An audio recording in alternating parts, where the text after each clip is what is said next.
Vous pensez limiter le sucre? Vous évitez peut-être les desserts, les sodas, les sucreries, et pourtant vous en consommez probablement tous les jours, sans le savoir.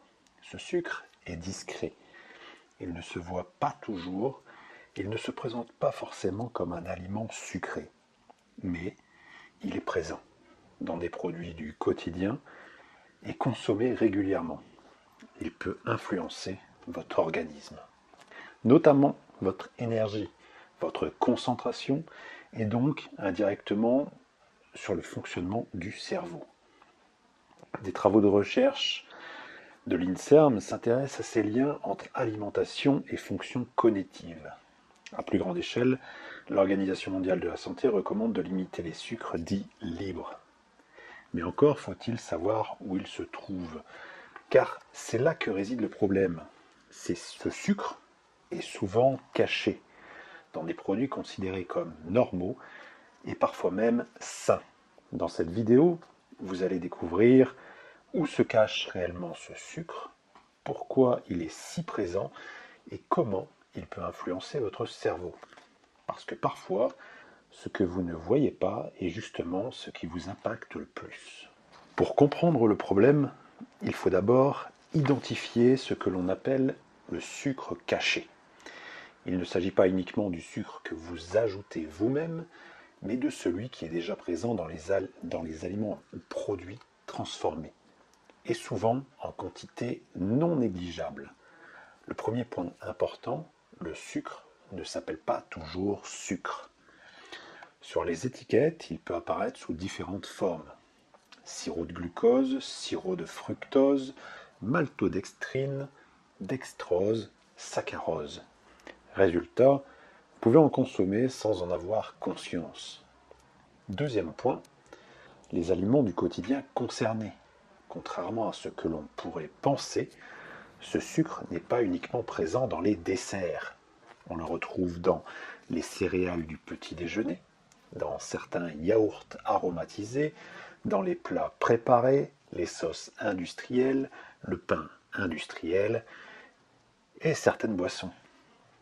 Des produits consommés régulièrement et parfois perçus comme anodins. Les recommandations nutritionnelles soulignent souvent l'importance de surveiller ces sucres libres. Troisième point, pourquoi ce sucre est-il autant utilisé? Principalement pour trois raisons. Améliorer le goût, prolonger la conservation, rendre les produits plus attractifs. Le sucre agit comme un exhausteur. Il renforce la perception gustative et peut encourager la consommation. Des analyses relayées par des centres de recherche mettent en évidence ce rôle dans les habitudes alimentaires modernes. Quatrième point, une consommation souvent cumulative. Le problème ne vient pas toujours d'un seul produit, mais de l'accumulation. Un peu le matin, un peu le midi, un peu le soir, et au final, une quantité significative sur la journée, sans que cela se soit volontaire. Cinquième élément, la perception trompeuse. Certains produits sont perçus comme sains, mais peuvent contenir du sucre ajouté. C'est ce qui rend la situation complexe, parce que le problème n'est pas toujours visible. Ce qu'il faut retenir ici, le sucre caché est fréquent, il est présent dans de nombreux produits, et il est souvent consommé sans en avoir conscience. Ce qui peut poser question, c'est son impact, notamment lorsqu'il est consommé régulièrement, et c'est précisément ce que nous allons voir maintenant. Comment ce sucre peut influencer votre organisme et notamment votre cerveau. Pour comprendre l'impact du sucre sur le cerveau, il faut revenir à un élément central, le glucose. Le glucose est une source d'énergie essentielle. Le cerveau en a besoin pour fonctionner. Mais comme souvent, tout est une question d'équilibre. Lorsque vous consommez des sucres rapides en quantité importante, le glucose augmente rapidement dans le sang. Le corps réagit immédiatement. Il libère de l'insuline pour réguler ce taux. Ce mécanisme est normal, mais lorsqu'il se répète fréquemment, il peut entraîner des variations d'énergie. Ce phénomène est décrit dans plusieurs études accessibles via PubMed. Concrètement, une montée d'énergie rapide suivie d'une baisse plus ou moins marquée. Et c'est cette instabilité qui peut influencer votre concentration.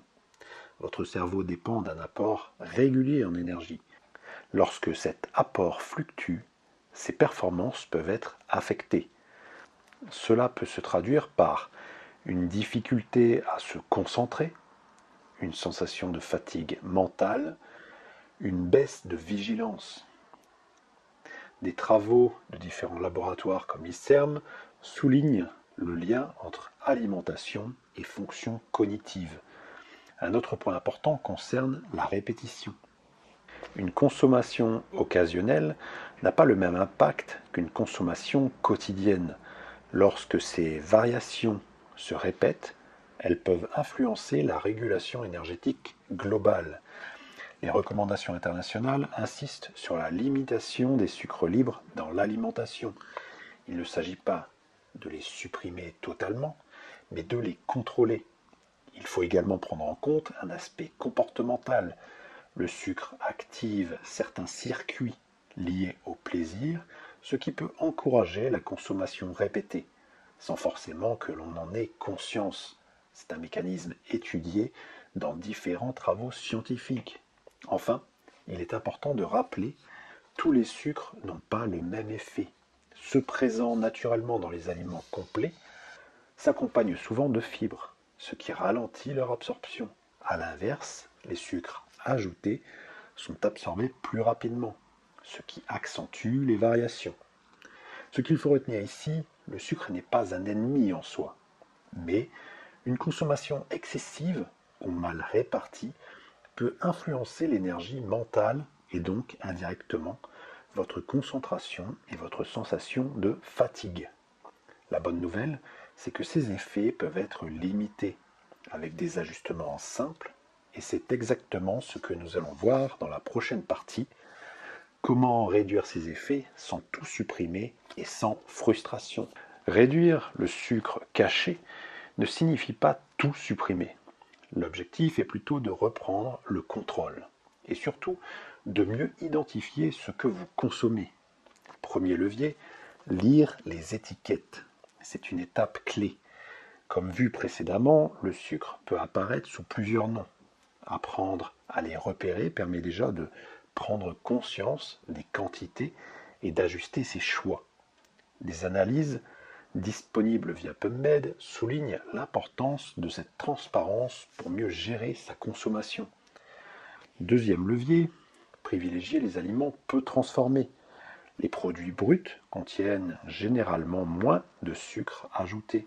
Par exemple, les fruits entiers, les produits non transformés ou les préparations simples. A l'inverse, plus un produit est transformé, plus il peut contenir des sucres cachés. Troisième levier, rééquilibrer les repas. Associer différents types d'aliments peut aider à stabiliser l'énergie. Par exemple, combiner glucides, protéines et fibres, cela permet une absorption plus progressive, une meilleure stabilité énergétique. Des travaux des différents centres de recherche mettent en avant l'importance de cet équilibre. Quatrième levier, réduire progressivement, car changer brutalement peut être difficile. Une diminution progressive est souvent plus efficace. Cela permet d'adapter les habitudes et d'éviter les frustrations. Cinquième levier, faire attention aux boissons.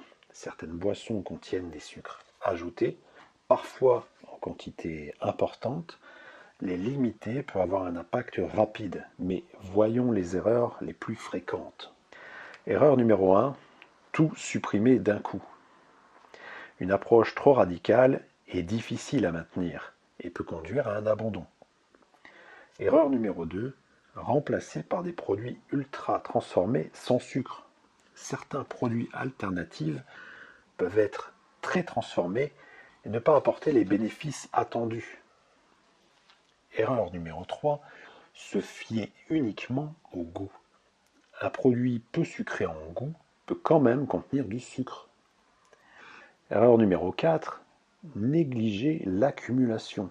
même de petites quantités, peuvent s'additionner sur la journée. Et donc, ce qu'il faut retenir ici, il ne s'agit pas d'éliminer totalement le sucre, mais de mieux le contrôler et de limiter les excès invisibles. Avec quelques ajustements simples, il est possible de réduire significativement sa consommation et donc de stabiliser son énergie et d'améliorer sa concentration. La dernière partie va permettre de faire le point et de passer à l'essentiel. En prenant du recul, un constat apparaît clairement. Le sucre ne pose pas uniquement problème lorsqu'il est visible. Dans de nombreux cas, c'est le sucre invisible qui s'accumule au quotidien et c'est précisément ce qui le rend difficile à identifier. Tout au long de cette vidéo, plusieurs points essentiels ont été abordés. Le sucre caché est présent dans de nombreux produits du quotidien, peut prendre différentes formes sur les étiquettes et c'est souvent consommé sans conscience réelle des quantités. Les données scientifiques montrent que les sucres ajoutés peuvent influencer la régulation énergétique et certains paramètres métaboliques. Mais il est important de garder une approche équilibrée. Il ne s'agit pas de diaboliser le sucre, mais de comprendre son impact global. Les recommandations de santé publique insistent sur la limitation des sucres libres dans l'alimentation quotidienne. Et les travaux de l'INSERM rappellent l'importance des habitudes alimentaires dans l'équilibre général de l'organisme. Ce qu'il faut retenir simplement, le sucre caché est fréquent. Ses effets dépendent de la quantité et de la régularité, et il peut influencer l'énergie et la concentration. Mais surtout, il est possible d'agir progressivement, sans restriction extrême, sans frustration excessive. Quelques ajustements suffisent souvent. Mieux lire les étiquettes, privilégier les aliments moins transformés, équilibrer les repas, réduire progressivement les sucres ajoutés, surveiller les boissons sucrées. Ces actions simples peuvent déjà faire une différence notable, mais leur efficacité repose sur un point essentiel, la régularité. Ce ne sont pas des changements ponctuels, mais des habitudes qui s'installent dans le temps. Un autre élément important, il n'existe pas de solution unique. Chaque organisme réagit différemment. C'est pourquoi l'observation personnelle reste essentielle. Encore une fois, ces informations peuvent aider à mieux comprendre votre alimentation, mais elles ne remplacent pas un avis médical personnalisé. Si vous avez des doutes ou des questions spécifiques, un professionnel de santé reste la meilleure ressource. Avant de terminer, prenez un instant, observez votre quotidien alimentaire et posez-vous cette question. Où se cachent les sucres que je consomme sans y penser? C'est souvent à partir de cette prise de conscience que les changements commencent, pas par des règles strictes, mais par une meilleure compréhension. Parce que ce sont les petites décisions répétées qui influencent durablement votre santé. Si cette vidéo vous a été utile, laissez un like, abonnez-vous pour voir les prochaines analyses et partagez en commentaire si vous avez déjà identifié des sucres cachés dans votre alimentation. Je lis tous vos retours et dans la prochaine vidéo, nous verrons un autre élément invisible de votre alimentation qui peut influencer votre énergie sans que vous le sachiez. Prenez bien soin de vous et à très bientôt.